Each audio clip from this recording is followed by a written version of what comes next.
तो दोस्तों बच्चों आज जो है हमको हार्मोनिक्स और ओवरटोन्स ये एक बहुत ही इंपॉर्टेंट टॉपिक देखना है। एक बात पहले समझ लो कि अभी तक जो देखा वो हमारा वेव से रिलेटेड डेटा था। फिर हमने कुछ देर बाद सुपर पोजिशन ऑफ वेव, ये एक नया पूरा अलग से एक टॉपिक चालू किया। आप पढ़ते वक्त इसको ऐसे सेग्रीगेट करोगे। उसमें मैंने लाउडनेस ऑफ साउंड वगैरह जो है प्रीवियस टॉपिक का लाउडनेस ऑफ साउंड मैंने अभी थोड़ा बाकी रखा है, क्योंकि उसको मुझे और एक कॉन्सेप्ट के साथ पढ़ाना था। ठीक है, मैं उसको 2 मिनट के लिए कैरेक्टरिस्टिक ऑफ साउंड को 2 मिनट के लिए सरका दिया। और पहले तो हम स्टेशनरी वेव से रिलेटेड अब सब कुछ पढ़ रहे हैं। आपके टेक्स्ट बुक का, मेरी बात ध्यान में रखिए, आपके टेक्स्ट बुक का सीक्वेंस कि इस टॉपिक के बाद वो टॉपिक के बाद और कोई टॉपिक, ये वाला सीक्वेंस और हमारे नोट्स का सीक्वेंस अलग है, डिफरेंट है। मैंने वो चेंज किया है obviously to make it easy. बहुत मेहनत करी है, वो मैं पहले ही बता दे रहा हूँ कि नए वाले वो पूरे नोट्स जो है पूरे पुराने सिलेबस को अडेप्ट करते हुए एक नए भाषा में नोट्स बनाई, तो आप उसमें से पढ़ोगे ऐसा मुझे होप है। अगर आप उसमें से पढ़ोगे नहीं तो मेरी पूरी की पूरी जो मेहनत है वो पूरी वेस्ट हो जाएगी दोस्तों। ठीक है, और आपको ज़्यादा मेहनत करनी पड़ेगी अगर आप नोट्स में से नहीं पढ़ते हो तो, है ना। आप अगर टेक्स्ट बुक पे जाते हो तो फिलहाल इस चैप्टर को तो सुपर पोजिशन ऑफ वेव्स में हमने नोड्स कैसे होते हैं, एंटी नोड्स कैसे होते हैं ये पढ़े। मैं बिल्कुल 2 सेकंड में इसको रिवाइज कर रहा हूँ। हम अगर ऐसा सोचते हैं कि ये हमारी कोई एक वेव बनी है, ऐसे ये ऐसे सुपर पोजिशन ये स्टेशनरी वेव बनी है, तो ऐसे पॉइंट्स जो बिल्कुल भी अब मेन पोजीशन से डाइवर्ट या किसी और जगह पे नहीं जाते, इनको हम नोड्स कहते हैं। ये पॉइंट्स जो है ये मेन पोजीशन पे बिल्कुल स्टकअप होते हैं, बिल्कुल वहीं बैठे रहते हैं, ये बिल्कुल ऑसिलेट नहीं होते। और ऐसे कुछ पॉइंट्स हैं जो मैक्सिमम एम्पलीट्यूड के साथ ऑसिलेट होते हैं, उनको कहते हैं हम एंटी नोड्स। ठीक है, तो हमने देखा 2 नोड के बीच का डिस्टेंस आपका λ/2 होता है, एक एंटी नोड और नोड के बीच का डिस्टेंस λ/4 होता है। एक दो नोड्स, दो अगर आपके लूप्स बने हैं तो 2 लूप्स का डिस्टेंस होता है लैम्डा, तो एक लूप का डिस्टेंस λ/2। ये बिल्कुल हमने बहुत अच्छे से प्रॉपर्टीज ऑफ स्टेशनरी वेव्स में पढ़ लिया था। मैं क्या कर रहा हूँ अभी एक डिफरेंस बता रहा हूँ आपको। अगर आपको बोला जाए डिफरेंशिएट करो स्टेशनरी वेव और इसमें प्रोग्रेसिव वेव में, तो वर्बली मुद्दे बता रहा हूँ। आपके नोट्स में एकदम लाइन बाय लाइन कॉलम में बना के लिखा हुआ है।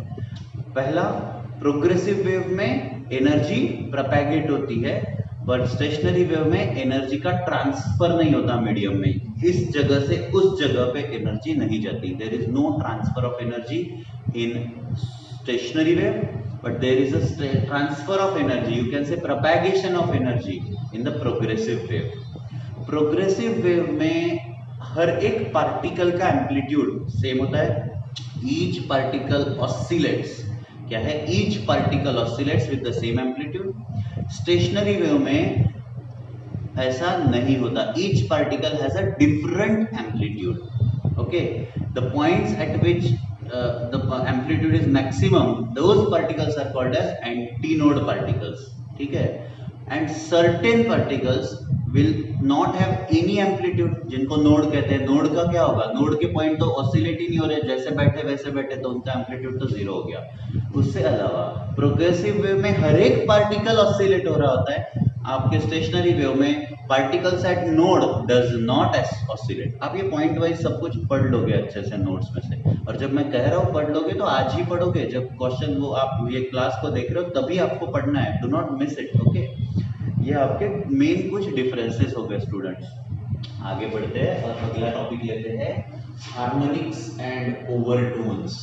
Harmonics and overtones, and overtone क्या होता है भैया, हार्मोनिक क्या होता है और ओवरटोन क्या होता है, ये बहुत ही जरूरी है अभी समझना। इससे आगे का टॉपिक इस पे ही खेला जाएगा, पूरा पूरा मैच अब जो है हार्मोनिक और ओवरटोन को ध्यान में रख के खेला जाएगा इससे आगे वाला। तो यहाँ तक तो चलो यार, मतलब कच्चा लिंबू चालू होता, आता एक्चुअल मैच चालू झाली आपली स्टेशनरी वेवची। ऐसा भी कुछ है, उधर का भी टॉपिक बहुत इंपॉर्टेंट है, बट यही सारा खेल है। सबसे पहले तो समझते हैं हार्मोनिक्स क्या है और ओवरटोन्स क्या है। हार्मोनिक्स एंड ओवरटोन्स क्या है। तो सबसे पहले हार्मोनिक्स को समझते हैं, कैसा होगा, क्या होता है भैया हार्मोनिक्स। तो हार्मोनिक्स क्या होता है ये समझने के लिए एक सेकेंड मैं थोड़ा सा ये निप को चाड़ कर लेता हूँ, तो आपको देखने में इसको बहुत तकलीफ होगी, परेशानी होगी। थोड़ा सा निप को मैं ये कर लेता हूँ। हार्मोनिक्स क्या होता है, तो कोई एक इंस्ट्रूमेंट लीजिए। क्या करोगे आप, इंस्ट्रूमेंट लोगे, मान के चलो कि एक लंबी पतली सी वायर है और इसको ना एकदम टाइटली बांध दिया, एकदम कचक के बांध दिया और इसको अपने ऐसा ऐसा छेड़ दिया, थोड़ा सा उसको डिस्टर्ब कर दिया। तो ये क्या होगा, ऊपर जाएगा नीचे आएगा, ऐसा झुम झुम झुम झुम ऐसे क्या होगा, वो ऑसिलेशन करेगा। तो एक नेचुरल फ्रीक्वेंसी, उसके ऑसिलेशन की एक नेचुरल फ्रीक्वेंसी होगी। हर ऑब्जेक्ट की, मेरी बात सुन लो, दुनिया के हर ऑब्जेक्ट की, हर इंस्ट्रूमेंट की एक नेचुरल फ्रीक्वेंसी होती है। हम कहेंगे नेचुरल फ्रीक्वेंसी जो होती है, नेचुरल फ्रीक्वेंसी जो होती है उसको कहेंगे n, या इसी n को एक नया नाम रखेंगे और हम कहेंगे इसे कहते हैं फंडामेंटल फ्रीक्वेंसी।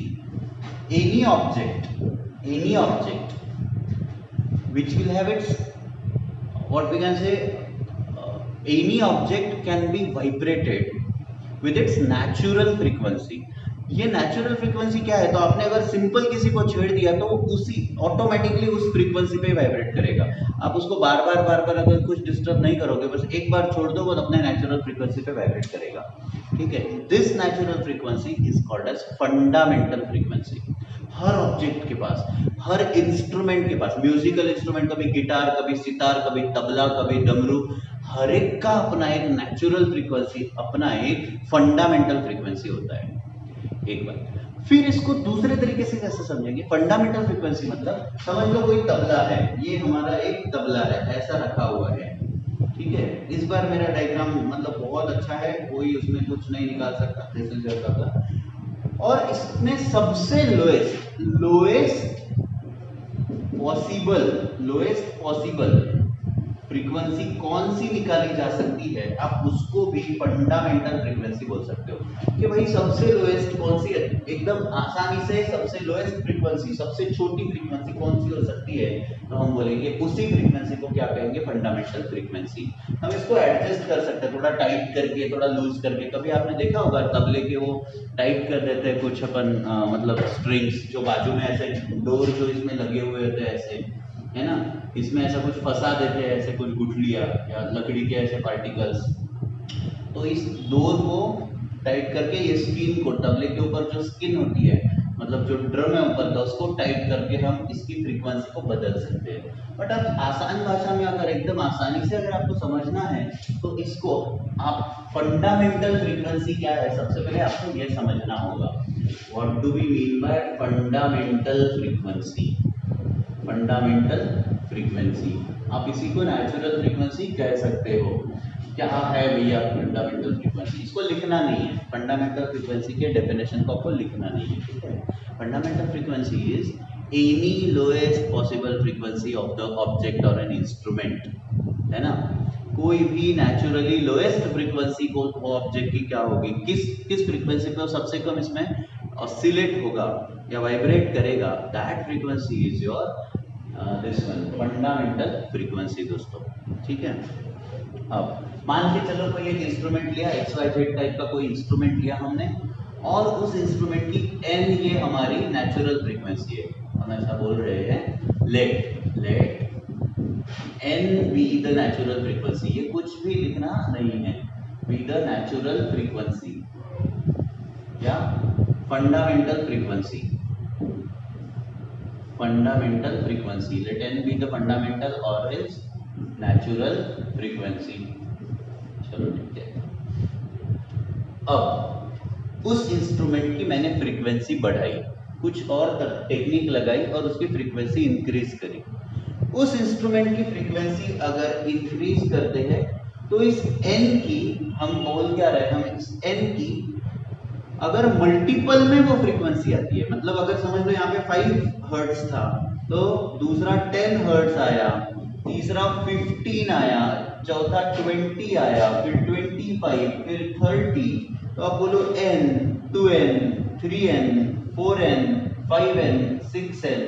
तो integral multiple of fundamental frequency is called harmonics of that instrument. उस इंस्ट्रूमेंट के हार्मोनिक्स ये नाम किसको दिया जाता है?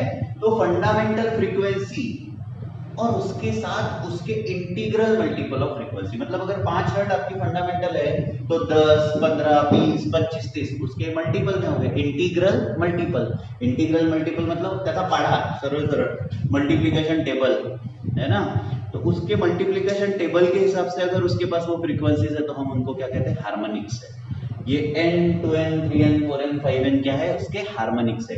n के हार्मोनिक्स, n इस फ्रीक्वेंसी के हार्मोनिक्स। तो 5 के हार्मोनिक्स होंगे 10 15 20। 2 के हार्मोनिक्स क्या होंगे? 4 6 8 10 12 14 16। भैया 3 के हार्मोनिक्स क्या होंगे? अगर आपकी फंडामेंटल फ्रीक्वेंसी 3 है तो उसके हार्मोनिक्स क्या होंगे? 3 होगा, फिर 6 होगा, 9 होगा, 12 होगा। अरे यार उसका टेबल बनाते चले जाओ। अगर आपका फंडामेंटल फ्रीक्वेंसी 10 हर्ट्ज है, तो उसके हार्मोनिक 20 10 20 30 40 50 उसका मल्टीपल यार, उसका पाढ़ा बना दो, यही हार्मोनिक है। कितना आसान है बोलो। बहुत ही आसान डेफिनेशन है हमारी, ठीक है। तो हम क्या बोल रहे हैं? हार्मोनिक्स क्या होते हैं? हमने कहा harmonics are fundamental frequency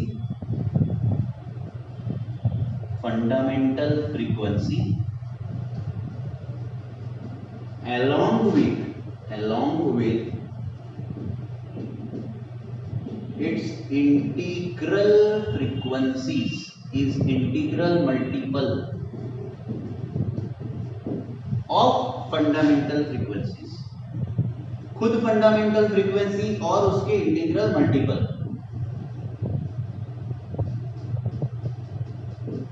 is called as harmonic। क्या बता रहा हूं फिर एक बार, एक इंस्ट्रूमेंट लिया, कंसीडर करिए कि एक वायर है और इसको बांध के रखा हुआ है, उसकी कुछ लेंथ है। इस लेंथ के ऊपर उसकी फ्रीक्वेंसी डिपेंड करती है। इस वायर की अगर लोएस्ट नेचुरल फ्रीक्वेंसी n है, लोएस्ट है, सबसे कम नेचुरल फ्रीक्वेंसी n है ना। तो अगर n है, लेट अस कंसीडर कि n की वैल्यू समझ लो 15 हर्ट्ज है, तो उसके हार्मोनिक्स, देयरफॉर फर्स्ट हार्मोनिक, एक बात समझो, फर्स्ट हार्मोनिक होगा आपका n मतलब कि 15 hertz first harmonic. Second harmonic कौन सा होगा? भैया सेकंड हार्मोनिक बहुत आसान, 2n मतलब 2 into 15 क्या होगा? 30 हर्ट्ज। भैया थर्ड हार्मोनिक क्या होगा? थर्ड हार्मोनिक बोलो, थर्ड हार्मोनिक हो जाएगा आपका 3n, ये हो जाएगा 45 हर्ट्ज। ऐसे ही हम कहेंगे पीथ हार्मोनिक, पी नंबर का हार्मोनिक क्या होगा? तो भाई साहब वो होगा p into n या p into 15, इस तरीके से। तो जो फंडामेंटल फ्रीक्वेंसी है वो खुद फर्स्ट हार्मोनिक हुई, तो second harmonic 2n, third harmonic 3n, fourth harmonic 4n, pith number का हार्मोनिक कुछ 100वां हार्मोनिक तो 100n, उसमें क्या 100 मल्टीप्लाइड बाय फंडामेंटल फ्रीक्वेंसी। ये है आपका कॉन्सेप्ट ऑफ हार्मोनिक्स। अब हमको देखना है what is the concept of overtones. वो लिखते वक्त ना मैंने गलती से एक जगह ऑफ ज्यादा का लिख दिया है, वो ऑफ नहीं लिखते तो भी अच्छा होता है, ये वाला है ना, कि fundamental frequency along with its integral multiple of fundamental frequency is called harmonic. इतने एक्सप्लेनेशन के साथ मुझे ऐसा समझ में आता है कि आपको हार्मोनिक मतलब क्या होता है समझ में आ गया, कि किसी एक इंस्ट्रूमेंट की n amount of natural frequency है, लोएस्ट फ्रीक्वेंसी है नेचुरल, तो उसके मल्टीपल इंटीग्रल मतलब हार्मोनिक। बट ओवरटोन्स क्या है साहब? ओवरटोन्स को समझना है अच्छे से, बिल्कुल कोई कंफ्यूजन नहीं होना चाहिए। कई बार बच्चे इसको समझ नहीं पाते, पर आप बच्चे नहीं हो, आप बड़े हो, है ना, ऐसा आपको लगता है, समझ तो जरूर जाओगे। अपन है ना, सब कुछ समझाएंगे। जितनी बार अगर समझ में नहीं आए तो आप उतनी बार पूछिएगा, बट समझ में आपको अब भी पहली बार में आ जाएगा। देख लेना, बस ध्यान दो क्या होता है ओवरटोन्स। मैं एक पहले एग्जांपल देता हूं। मान के चलो भीम का बर्थडे है, अपने छोटे भीम का बर्थडे है, हमारा प्यारा दुलारा सबका चहेता छोटा भीम, और उसके बर्थडे पार्टी में कौन कौन आना चाहिए, कौन कौन आना चाहिए, तो अपने को पता है सबसे पहले तो भैया चुटकी जरूर आएगी, और चुटकी आएगी तो उससे भी पहले इंदुमती सबसे पहले पहुंचेगी। भैया दो लोगों में कंपटीशन है अपने सीन में, तो इंदुमती, चुटकी, वो राजू, ढोलू, मोलू और कालिया, इतने लोग पार्टी में दिखने चाहिए, बिल्कुल जरूरी है। एक्चुअल में अगर आप देखो तो क्यों ना वो भीम में अच्छी परी को भी बुलाया जाए, क्यों ना टुनटुन मौसी को बुलाया जाए, क्यों ना राजा इंद्रवर्मा भी आए, और राजा इंद्रवर्मा के वो पीछे दो बहादुर सैनिक रहते ना, कुछ भी देखते हुए भाला छोड़ के भाग जाते, वो भी आने चाहिए भाई। पहचान तो सबसे भीम की, भीम तो मतलब वो है, हीरो है टाउन का सब। और वो प्रोफेसर धूमकेतु भी आना चाहिए, जो चांद पे जाने तक की मशीनें बना देता है। तो एक्सपेक्टेड है हमको कि सारे के सारे पार्टी में आए, जो मैंने अभी नाम गिनाए। पर जब एक्चुअल में पार्टी हुई, जब भीम ने पार्टी रखी, बर्थडे पार्टी रखी भीम ने, तो क्या हुआ, जैसे ही इंदुमती पहुंची, चुटकी को गुस्सा आया, वो नहीं है। फिर ढोलू आया, मोलू आया, कालिया आया, पर क्योंकि चुटकी नहीं आई तो राजू भी नहीं आया, है ना। यहाँ पे फिर इंद्रवर्मा भी दिखाई दिया, वो दो सैनिक नहीं आए। एक्चुअल में आने कौन कौन चाहिए थे, सबके सब आने चाहिए थे, मतलब harmonics, n to n 3n 4n सारी frequencies, integral multiple of fundamental frequency, कौन कौन होने चाहिए थे, आर हार्मोनिक्स। पर जो सच में प्रेजेंट है, मेरी बात सुनना, पार्टी में जो सच में प्रेजेंट है उनको हम बोलेंगे ओवरटोन्स। तो ओवरटोन्स मतलब जो सच में है, और हार्मोनिक्स मतलब जो सारे मिलके एक्सपेक्टेड थे। आप अपने घर में कोई पार्टी रखते हो और आपने समझ लो 20 लोगों को बुलाया, तो एक्सपेक्टेड है 20 लोग आएंगे, पर अगर 20 के जगह पे 15 ही लोग आए, तो जो सच में प्रेजेंट थे वो ओवरटोन, और जो सारे एक्सपेक्टेड थे वो हार्मोनिक्स। जो सारे होने चाहिए थे वो n to n 3n 4n 5n 6n 7n 8n 9n 100n 200n 1000n are harmonics. But कभी कभी क्या होता है किसी इंस्ट्रूमेंट में, कि यार एक समझ लो, एक पाइप ली मैंने, एक बांसुरी ली, और इसको एक एंड से ये कर दिया, और यहाँ पे हमने कोई वाइब्रेशन जनरेट किया, एक पाइप में हमने एक वाइब्रेशन जनरेट किया, एक एयर से वाइब्रेशन जनरेट किया। तो यहाँ पे क्या होता है, n might be the fundamental frequency. इसके बाद, इस n के बाद अगली फ्रीक्वेंसी क्या होनी चाहिए थी उसके पास, तो 2n होनी चाहिए थी, पर 2n गायब हो जाती है, वो रहती नहीं है, वो एब्सेंट है मान के चलो।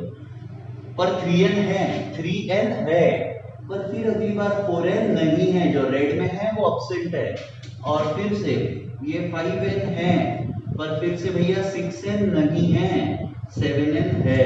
मतलब अगर मैं कहूं कि इस पाइप की फंडामेंटल फ्रीक्वेंसी 2 हर्ट्ज है, तो अगली फ्रीक्वेंसी उसके पास सीधा 6 हर्ट्ज रहेगी, अगली फ्रीक्वेंसी उसके पास सीधा 10 हर्ट्ज रहेगी, उसके बाद अगली फ्रीक्वेंसी 14 हर्ट्ज रहेगी। बट उसके पास जो होनी चाहिए थी, कौन सी होनी चाहिए थी, 4, 8, है ना, 12, ये गायब है।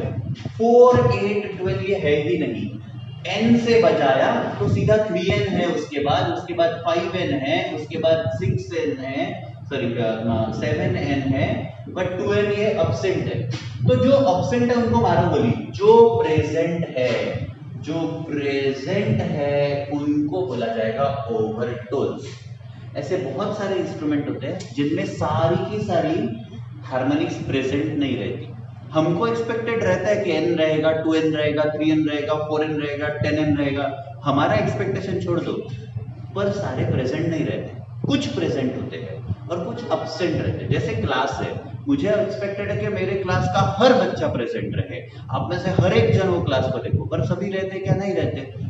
आज मैंने जूम मीटिंग लिया, उसमें से आधे लोग तो गप बातें, कुछ लोग बोर्ड के, स्पेशली बोर्ड बैच के, है ना। मैं नाम लेके अभी वीडियो में नहीं बताता, नहीं तो परमानेंटली प्रिंट हो जाएगा। बट मुझे को बहुत गुस्सा आया कि बहुत सारे लोग एब्सेंट रहे, बहुत सारे लोग प्रेजेंट भी थे, मतलब 70-80% तक प्रेजेंट है, 20% जो एब्सेंट है वो गायब है ना। तो दोस्तों मेरा क्या कहना है कि जो एक्सपेक्टेड है वो हार्मोनिक्स, और जो सच में है वहां पे अब प्रेजेंट है वो हुए ओवरटोन। तो अगर आप ये क्लास देख रहे हो तो आप ओवरटोन्स हो, और पूरे क्लास में जितनी एडमिशंस है वो सारी हार्मोनिक्स है ना। तो जो एक्चुअली उस इंस्ट्रूमेंट में प्रेजेंट होता है, बट कौन से present he, only integral multiple of harmonics is overtone. तो हम बोलेंगे frequencies which are present in an instrument and are integral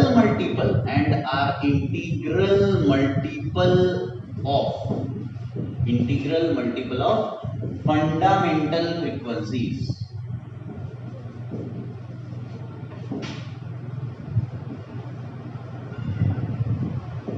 overtones.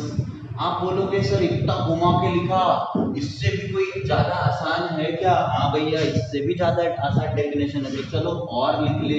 बहुत अगर आप केयरफुली सोचोगे तो आपको पता चलेगा। एक और डेफिनेशन क्या है, harmonics which are actually present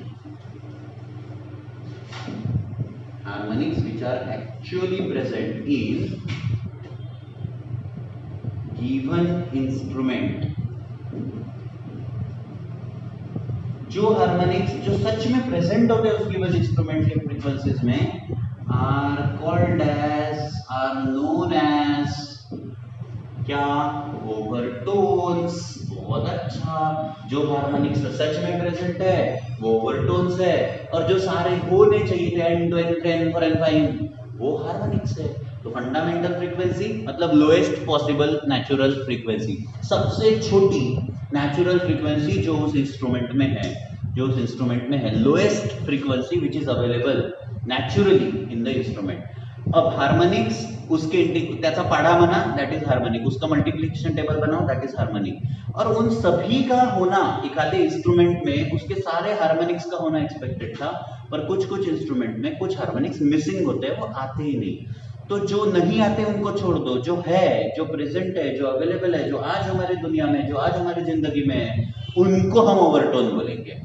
जो बिछड़ गए वो छोड़ दो, आज जो है वो ओवरटोन है। बस यही कॉन्सेप्ट है आपका हार्मोनिक्स और ओवरटोन्स का। तो होपफुली आपको अच्छे से अगर समझ में आ गया है तो हम आगे बढ़ते हैं, है ना।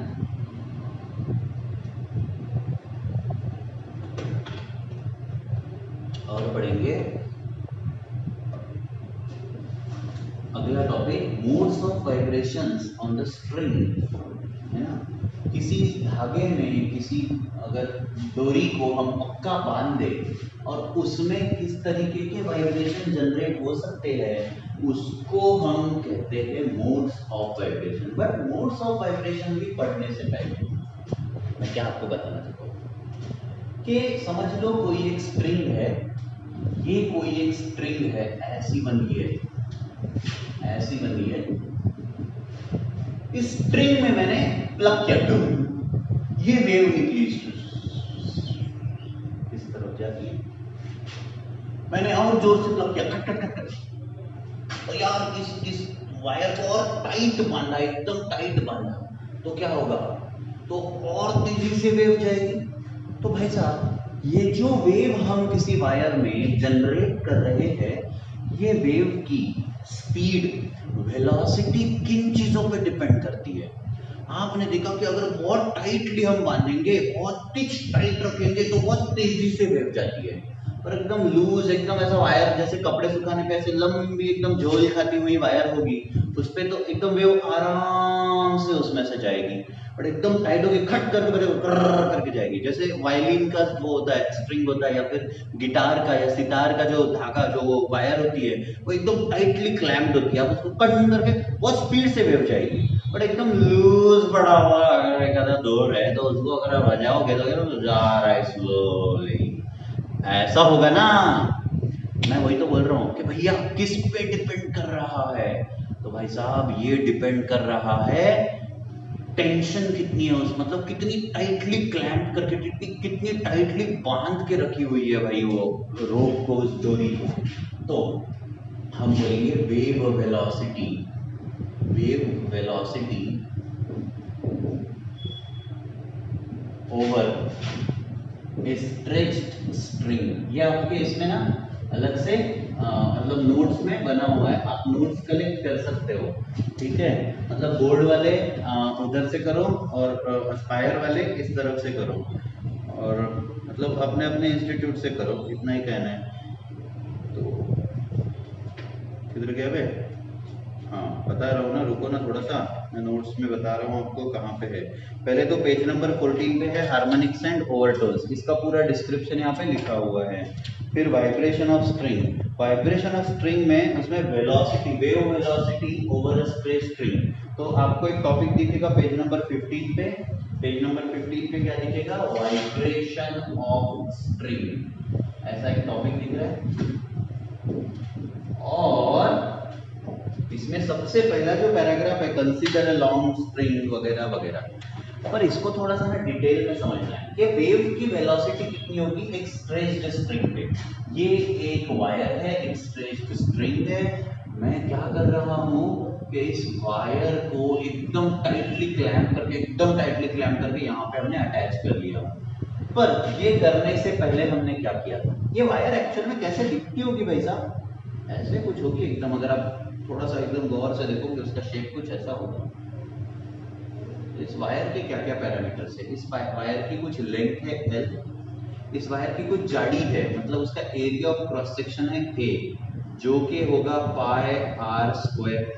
हम इसको कहेंगे area of cross section, area of cross section A is pi r square. ये r क्या है? तो ये है आपकी R, R का मतलब क्या है? Radius of cross section. ये मैं सब कुछ लिख के दे रहा हूँ, चाहे तो आप अपने नोटबुक में अच्छे से इसको नोट कर लीजिए। L क्या है? Length of the wire. तो इसको मैंने क्या किया, इसका ये रेडियस है, ये R है, ये एरिया ऑफ क्रॉस सेक्शन है, ये पूरा एरिया ऑफ क्रॉस सेक्शन है, ये लेंथ है। इस वायर को मैंने तराजू पे रख के उसका वजन कर लिया, मतलब मास, एक वजन तो नहीं बोलते, वेट है वो, मास देख लिया। हम बोलते हैं let m be the mass and l be the length. L ये m क्या है? मास है, और कैपिटल L क्या है? लेंथ है वायर की। तो मास पर यूनिट लेंथ, ये कॉन्सेप्ट आपको पता होना चाहिए। मास पर यूनिट लेंथ, जिसको हम स्मॉल m कहते हैं, वो होगा आपका mass, total mass upon total length. Mass per unit length क्या होगा? मास पर यूनिट लेंथ क्या होगा? m/l। और इसको कितने टेंशन से हमने लगाया, तो बोले इस वायर में T अमाउंट ऑफ टेंशन आ गई हुई है। इस वायर में कितनी टेंशन है दोस्तों? T अमाउंट ऑफ टेंशन है। तो T अमाउंट ऑफ टेंशन इस वायर को जितना खींच के लगाया, फिर इसकी जो लेंथ है वो L है, उसका जो मास है वो कैपिटल M है, तो mass per unit length will be total mass upon length. तो भैया इसमें जो हमने वेव निकाली, इसको जो हमने छेड़ा तो एक वेव निकली, तो इस वेव की वेलोसिटी कितनी है? मैं वही तो इतने देर से आपको बताना चाहता हूं, वेलोसिटी कितनी है, वेलोसिटी ऑफ अ वेव। आपने कहा सर वेलोसिटी ऑफ वेव बताओ ना, तो बोलो जानो ना कि ये है tension, capital T under root के अंदर tension upon mass per unit length. Please remember यहां पे जब मैं m लिखूं तब ये सिर्फ मास ऑफ द वायर नहीं है, small m mass of the wire नहीं है, स्मॉल m मास पर यूनिट लेंथ है। मैं लिख देता हूं T स्टैंड्स फॉर टेंशन।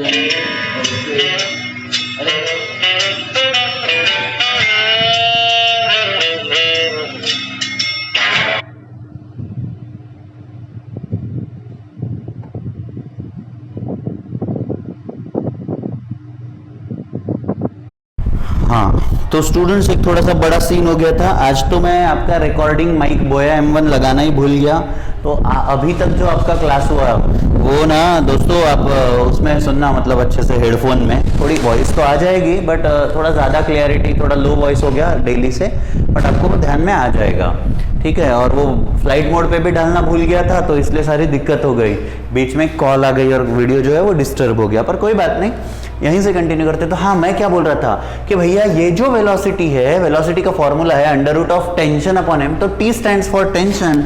और मैं और एक बार एकदम चिल्ला के बता रहा हूं कि एम जो है वो मास पर यूनिट लेंथ है। क्या है? मास पर यूनिट लेंथ। कैसे निकाले मास पर यूनिट लेंथ? तो ध्यान रखो, टोटल मास देख लो स्ट्रिंग की कितनी है, टोटल लेंथ देख लो, और टोटल मास अपन ने एक तराजू में गिन लिया, अपॉन उसकी लेंथ कर ली। तराजू में मास नहीं गिनते जनरली, उसका वेट गिनते, बट यार चलो बोली भाषामध्ये आपण असंच करतो, फालतूचे नाटक काय करायचे है ना, जबरदस्तीचे।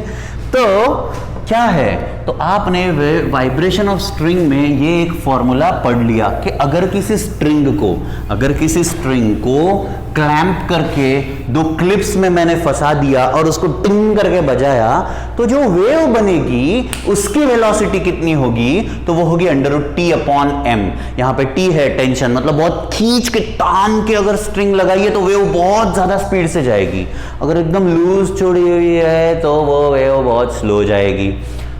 एम क्या है? एम है आपका मास per unit length, mass per unit length. M को यार याद रखना, इसमें गलती या गड़बड़ नहीं करना। बहुत सारे बच्चे उस एम को कुछ दिनों बाद भूल जाएंगे और बोलेंगे कि मास्टर वो तो मास ऑफ द स्ट्रिंग था। नहीं था, मास ऑफ द स्ट्रिंग नहीं था मास्टर, मास पर यूनिट लेंथ था। ये याद रखना है आपको, ठीक है। तो अगला अगला अगला क्या है पता है आपको? मैं एक बात बताऊं, बड़ा मजेदार। मेरा एक फ्रेंड है जो पौंडीचेरी एनआईटी में एज अ लेक्चरर लगा, उसका हमने मतलब निकनेम ही अगला रखा था। तो बड़ा अजीब लगता है पर अगला ये उसका निकनेम था। तो अब आते हैं हम एक्सप्रेशन पे या फ्रीक्वेंसीज पे या मोड्स ऑफ वाइब्रेशन पे। तो अभी हम पढ़ते हैं modes of vibration of a string. Modes of vibration of a string. एक बड़ा सीक्रेट आज आपसे शेयर करता हूँ। ये बोर्ड आज आपको ज़्यादा वाइटिश लग रहा होगा, बड़ा क्लियर लग रहा होगा। मैंने ना इस पे सैनिटाइजर मार के पोछा, पर अब प्रॉब्लम है कि अभी वो चिकट हो गया। दिखने में तो खूबसूरत है पर है चिकट, ऐसा कोई नहीं होना चाहिए। तो दिखने में खूबसूरत और एक्चुअल में चिकट। तो modes of vibration of string, आप में से बहुत लोग होंगे ऐसे, नहीं क्या? मैं ऐसा नहीं हूँ, आपको लगता रहेगा पर मैं हूँ नहीं चिकट। बस ऐसे ही दिखाते रहता हूँ। तो modes of vibration of string, आपने क्या किया, एक स्ट्रिंग ली और इतने लेंथ की ली। मैं क्या कहता हूँ, सबसे पहले यहाँ पे हेडिंग करेंगे हम फंडामेंटल मोड ऑफ वाइब्रेशन। क्या कर रहे हैं हम? फंडामेंटल। मेंटल तो आप हो, फंडा कुछ पता नहीं, तो हम बोलेंगे फंडामेंटल मोड ऑफ वाइब्रेशन। साला मैं भी मेंटल हूँ, ऐसे ही मेरे को कभी कभी लगता है, साथ में मेरे सारे बच्चे भी, मतलब तो मेरे बच्चे means not my kids, you people. Okay, fundamental mode of vibration क्या होगा? तो भैया ये एक रिजिड सपोर्ट, ये दूसरा रिजिड सपोर्ट, और हमने क्या कहा कि जहां जहां पे क्लोज बाउंड्री होती है, जहां जहां पे क्लोज बाउंड्री होती है वहां पे नोड्स बनेंगे, क्लोज बाउंड्री पे नोड्स बनेंगे। तो सबसे छोटा वाइब्रेशन यहां पे क्या हो सकता है कि एक ही लूप बने।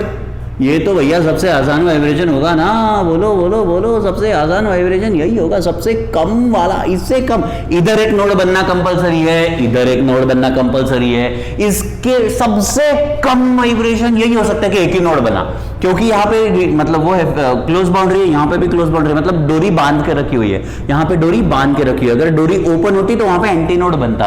Open boundary antinode, close boundary node, open boundary antinode, close boundary node. याद कर लो, open boundary antinode, close boundary node. यहां पे दोनों क्या है? Close boundary. यहां पे दोनों है क्लोज बाउंड्री, क्योंकि क्लोज है तो यहां पे नोड बनना कंपलसरी है। अब हमको सबसे छोटा, सबसे कम फ्रीक्वेंसी का वाइब्रेशन चाहिए, तो एक ही नोड बनाओ, सिंगल लूप बना, एक ही लूप बना, एक ही लूप बना। क्योंकि एक ही लूप बना तो आपको ये पता है यार मैं ये ना बार बार बताता रहा हूं, पर ये अगर एक इसका बोलता है लेंथ लैम्बडा होता है दो लूप्स का। तो एक सिंगल लूप का हम बोलेंगे फंडामेंटल मोड ऑफ वाइब्रेशन में मिनिमम हम बोलेंगे closed boundaries should form closed boundary should form nodes, hence lowest frequency possible forms only one loop। भाई जो लोएस्ट फ्रीक्वेंसी पॉसिबल है वो क्या बना रही है, सिर्फ एक ही लूप बना रही है, दो लूप नहीं, एक सिंगल लूप। तो अब आपको पता है कि अगर ये भैया सिंगल लूप है तो ये जो लेंथ होगा ना वो आपका लैम्बडा अपॉन 2 होगा, क्योंकि दो लूप्स है। तो अगर दो लूप्स है तो आपको पता है लैम्बडा होता है, तो एक ही सिंगल लूप होगा तो ये वाली लेंथ कितनी हो जाएगी, लैम्बडा। देयरफॉर हम कहते हैं length 1 is lambda upon 2। First harmonic या फंडामेंटल मोड, फंडामेंटल फ्रीक्वेंसी ही फर्स्ट हार्मोनिक होती है, ओवरटोन ऐसा नहीं होता, मैं आपको बता दूं, ओवरटोन के बारे में अभी जानेंगे। तो L1, देयरफॉर मैं इसमें लिख सकता हूं lambda is equal to 2L1, या बोलो यार कि लेंथ जो है वो 2L है, ये क्या है, लेंथ L है स्ट्रिंग की। तो भैया L क्या हुआ, लैम्बडा बाई 2 हुआ, L क्या हुआ, लैम्बडा बाई 2 हुआ। तो इसीलिए अब हम यहाँ पे एक ये लिखते हैं v is equals to n lambda, velocity is equals to n lambda. हमने क्या बोला, फंडामेंटल फ्रीक्वेंसी है, n is equal to v upon lambda. Okay boss, मेरे को बताओ लैम्बडा है 12, लैम्बडा कितना है, लैम्बडा है 1 अपॉन 12 और वेलोसिटी कितनी है, वो है √t अपॉन m। ये हो गया आपका fundamental frequency of a stretched string. अगर एक स्ट्रिंग को स्ट्रेच करके बांध दिया जाए तो उसमें सबसे कम फ्रीक्वेंसी कितनी हो सकती है, वो हो सकती है 1/12 √t by m। 1/12 √t by m, बहुत आसान बहुत आसान बहुत आसान। सिंगल लूप मतलब length is equal to lambda by 2, length is equal to lambda by 2, lambda हो जाएगा लैम्बडा इक्वल्स टू 12। हमारे पास एक फॉर्मूला होता है v is equal to n lambda, तो n हो जाएगा v बाय लैम्बडा। v क्या है, v वेलोसिटी, अभी देखा था √t बाय m था, और लैम्बडा क्या है 1/12 है। यही होगी आपकी फंडामेंटल फ्रीक्वेंसी, ये हुई आपकी फंडामेंटल फ्रीक्वेंसी, या फिर हम इसको कहते हैं फर्स्ट हार्मोनिक। इसी को क्या कहते हैं, फर्स्ट हार्मोनिक। ये आपका फंडामेंटल फ्रीक्वेंसी ही क्या है, फर्स्ट हार्मोनिक। एक ही है, मतलब स्लैश करके इसलिए लिख रहा हूं कि एक ही चीज का नाम है। चलो अब हम नेक्स्ट मोड ऑफ वाइब्रेशन भी इसमें पढ़ लेते हैं, है ना। सेकेंड मोड ऑफ वाइब्रेशन क्या होगा, यहाँ पे से मैं इस डायग्राम को हटा रहा हूँ, आप इसको पॉज करके लिख लीजिएगा अच्छे से, बहुत बढ़िया तरीके से लिखेंगे आप इसको, कोई कंफ्यूजन नहीं होना चाहिए। सेकेंड पॉइंट हम बोल रहे हैं सेकेंड मोड ऑफ वाइब्रेशन या हायर मोड, बट अभी फर्स्ट हो गया तो हम सेकेंड पे चलते हैं। क्या होगा नेक्स्ट हायर, क्या हो सकता है इससे ज्यादा, हमने लेंथ वही रखी, length of the string as L, but अब क्या होगा कि एक ज्यादा, यहाँ पे दो नोड्स होने कंपलसरी है क्योंकि वो क्लोज बाउंड्रीज है, तो ये ऐसे बना और ये ऐसे बनेंगे दो नोड्स। अब देखिए भैया कि लेंथ तो उतनी ही रही, बट लेंथ कितना हो गया, ये पूरा लैम्बडा के इक्वल हो गया, ये पूरा का पूरा एक लैम्बडा है ना, इसके इक्वल हो गया। तो अब मुझे बताइए सेकेंड मोड ऑफ वाइब्रेशन में n क्या होगा, n था हमारा v अपॉन लैम्बडा, v है आपका 1 अपॉन √t अपॉन m, और लैम्बडा क्या है, लैम्बडा है 1/L। इसको मैं क्या लिख रहा हूं, ये है n1, इसको बोलते हैं फर्स्ट ओवरटोन। मेरी बात सुनना, फंडामेंटल के बाद जो पहली फ्रीक्वेंसी आएगी, फंडामेंटल के बाद जो पहली फ्रीक्वेंसी आएगी वो होगी पहली overtone. The first frequency, the first adjacent or consecutive frequency coming after the fundamental frequency, or the first available frequency above than the fundamental frequency। Fundamental से पहली अवेलेबल फ्रीक्वेंसी जो कोई है उसको अपन क्या कहते हैं, फर्स्ट ओवरटोन कहते हैं। तो है ना, मैंने कहा था जो प्रेजेंट है, तो फंडामेंटल को छोड़ के जो पहली प्रेजेंट है वो हुई ओवरटोन। तो ये हो जाएगा आपका, मैं इसको लिखता हूं 2 इंटू 1/12 √t/m। तो भैया 2/2 कैंसल, फॉर्मूला यही मिलेगा, बट फर्स्ट N1 जो है वो मिला आपको 2N, तो ये है आपकी first overtone. First overtone is second harmonic, second harmonic एक से ज्यादा, अगर N1 है तो ये 2N है, ठीक है। तो अब हम क्या कहते हैं, इसमें सेकंड ओवरटोन पे चलते हैं, या हम बोलेंगे सेकंड मोड ऑफ वाइब्रेशन से बाद थर्ड मोड ऑफ वाइब्रेशन, हम लिख रहे हैं थर्ड मोड ऑफ वाइब्रेशन। ये काफी आसान है अब अंडरस्टैंडिंग के लिए। थर्ड मोड ऑफ वाइब्रेशन, तो दोस्तों ये हमने लिया एक स्ट्रिंग, यहां पे नोड और यहां पे नोड होना कंपलसरी है, तो अब हम यहां पे 3 लूप बनाते हैं। ये हो गए 3 लूप्स,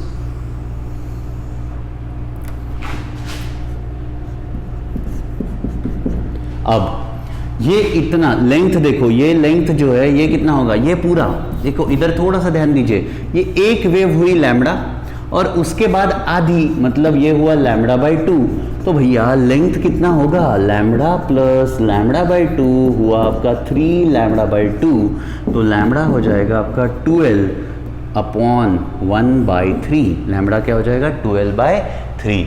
ओके ओके, तो N2 क्या हुआ, तो नेक्स्ट फ्रीक्वेंसी क्या हुई, वो तो भैया n = v/λ थी ना। v कितना होता है, v होता है √T/m, और लैम्बडा क्या होता है 1/, ये हो जाएगा 12/3, 12/3, ये 3 ऊपर से गया, ये N2 = 3 times 1/12 √T/m। All right, ये हुआ, तो हमने क्या कहा 3N। तो जो सेकेंड ओवरटोन है, सेकेंड ओवरटोन, पहला ओवरटोन फंडामेंटल के बाद वाला is, second overtone is third harmonic. Second overtone क्या है दोस्तों, वो आपकी थर्ड हार्मोनिक है। तो ऐसा करते हुए हम आगे बढ़ेंगे। बस अभी कंक्लूजन पे है, मैं ज़्यादा लंबा नहीं खींचूंगा इस क्लास को, मतलब वैसे ही ऑलरेडी ज़्यादा लंबा खींच दिया है, तो चलो इसको अब मैं सम अप कर रहा हूँ। ये आप लिख लीजिए, ये सब कुछ काम का है, सब कुछ लिख लीजिए दोस्तों। अब मैं आपको बता रहा हूँ कि इसका कंक्लूजन कैसे निकाले, कैसे इसको कंक्लूड करें स्टूडेंट्स। तो देखिए, आपको ये पता चला कि फंडामेंटल फ्रीक्वेंसी क्या थी, देखो कंक्लूजन्स, मैं यहाँ पे conclusions is of this discussion बोल रहा हूँ, कंक्लूजन्स क्या है, तो फंडामेंटल फ्रीक्वेंसी या फर्स्ट हार्मोनिक क्या है, किसकी, स्ट्रिंग की। अगर किसी धागे को दोनों तरफ से टाइटली बांध दिया जाए तो फंडामेंटल फ्रीक्वेंसी n = ये होता है 1/12 √T/m, ठीक है।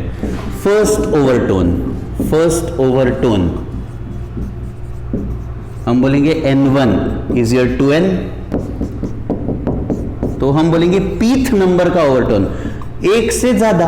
अगर सेकेंड ओवरटोन होता तो 3N लिखते ना, तो मैं बोलता हूं पीथ नंबर का ओवरटोन है, ये हो जाएगा P+1N, P+1N। इसमें एक और बात मजेदार है, जब फंडामेंटल फ्रीक्वेंसी थी एक ही लूप था, जब सेकेंड फर्स्ट ओवरटोन आया तो देयर वर टू लूप्स, तो देखो 2, तो अगर ये थर्ड आएगा या पीथ नंबर का आएगा तो there will be p number of loops. तो जितने नंबर का ओवरटोन है उतने लूप्स होते हैं, नहीं सॉरी, जितने नंबर का हार्मोनिक है उतने लूप्स होते हैं। यहाँ पे फर्स्ट हार्मोनिक था 1 लूप, यहाँ पे सेकंड हार्मोनिक था 2 लूप, यहाँ पे अगर p+1 नंबर ऑफ हार्मोनिक है तो कितने लूप, लूप मतलब ये ऐसे वाले जो बनते हैं, लूप का मतलब क्या होता है बच्चों, ये ऐसा जो बन रहा है। तो फर्स्ट हार्मोनिक 1 ही लूप है, सेकंड हार्मोनिक 2 लूप है, सेकंड हार्मोनिक ही आपका फर्स्ट ओवरटोन है। थर्ड हार्मोनिक होगा तो 3 लूप होंगे, पर वो कितना ओवरटोन होगा, सेकंड नंबर का overtone, second harmonic is the third overtone. इस तरीके से आपको इसको समझना है, अच्छे से समराइज करना है। ये आपके नोट्स में बहुत डिटेल में दिया हुआ है, अब आप उसमें से पढ़ लोगे। चलो मैं अभी बाय बाय कर रहा हूँ, जय हिंद जय भारत, खत्म करते हैं आज का क्लास।